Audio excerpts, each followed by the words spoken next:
हुजूर ने इरशाद फरमाया कि मेरी उम्मत की निशानी ये होगी कि इनके वुजू वाले आज़ा चमक रहे होंगे, इनका चेहरा चमक रहा होगा, इनके हाथ चमक रहे होंगे, इनके पैर चमक रहे होंगे। ये वुजू की वजह से होगा और इनकी ये चमक दूर दूर तक फैली होगी।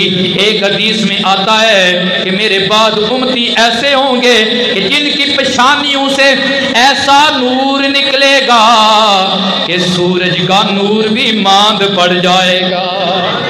नूर आँखों में तो चेहरों पे उजाले होंगे, मुस्तफ़ा वालों के अंदाज निराले होंगे। ये पीर नसीरुद्दीन नसीर शाह साहब ने भी फरमाया है कि उम्मत मुस्तफ़ा की क्या शान है, नूर आँखों में तो चेहरों पे जाले होंगे, मुस्तफ़ा वालों के अंदाज नराले होंगे। ये उम्मत मुस्तफ़ा की फजीलत है कि दिन माशर में अंबिया भी इस उम्मत में रशक करेंगे कि जो उम्मत हुजूर की उम्मत है, ये हुजूर की उम्मत है।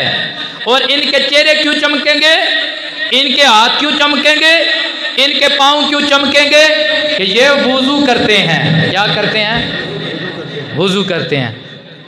तो वुजू जो करना है इसको अपनी आदत बनाए। ये हुजूर की उम्मत की निशानी का सबब है वुजू करना। इसके 4 फ़र्ज हैं, हाथ धोना, चेहरा धोना, सारे का मसा करना और आखिर में पाँव धोना। तो ये हुजूर की उम्मत की निशानी बनेगी वुजू करना। इसकी वजह से चेहरे चमकेंगे। बंदा जितनी मर्जी क्रीम लगा ले लेकिन फ़र्क रह ही जाता है। लेकिन ये हुजूर की ऐसी सुन्नत है कि अगर कोई बंदा बावुजू रहता है, अल्लाह उसकी नूर में, उसके हुस्न में इजाफा फरमाता है। और जो बंदा फजर की नमाज अदा करता है, अल्लाह उसके चेहरे पे नूरानियत अता फरमाता है। जैसे कि उस्तादों ने भी बयान किया था ना, जो रात को नमाज अदा करने वाला है, जो फजर की नमाज अदा करने वाला है, अल्लाह उसके हुस्न में क्या करता है? इजाफा फरमा देता है। तो ये दुनिया में भी निशानी है, लेकिन आखिरत में निशानी यही है उम्मत सरकार की कि वुजू वाले आज़ाद चमकेंगे, क्योंकि ये वुजू करने वाले हैं। ये वुजू करने वाले हैं। वैसे है भी वुजू थोड़ा मुश्किल होता है, गर्मियों में गर्म पानी से, सर्दियों में ठंडे पानी से।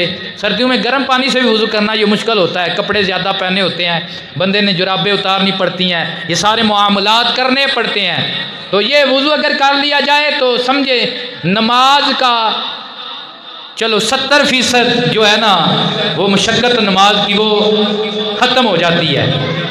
मेन जो मसला होता है वुजू का होता है। वुजू मुश्किल होता है करना, लेकिन अगर आदत डालेंगे वुजू करने की तो नमाज की भी आदत पड़ जाएगी। ये ख्याल आ जाएगा कि मैं वुजू में हूँ, चलो नमाज भी पढ़ लेता हूँ।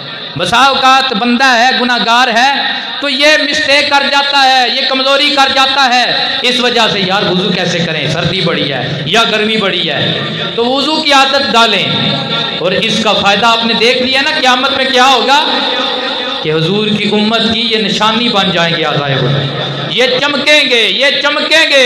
हुजूर इसकी वजह से अपनी उम्मती को पहचानेंगे, इसकी वजह से पहचानेंगे।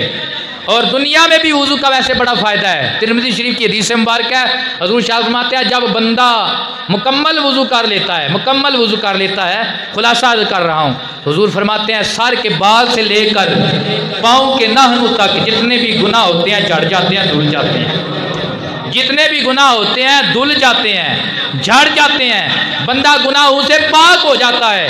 तो नबी पाक ने इसलिए इरशाद फरमाया, मिसाल देकर फरमाया, मेरे सहाबा जो बंदा 5 वक्त जिसके दरवाजे के आगे से नहर गुजर रही हो उसमें 5 वक्त गुस्ल करे, क्या उसके जिस्म पे कोई मैल बाकी रह जाती है? कि यार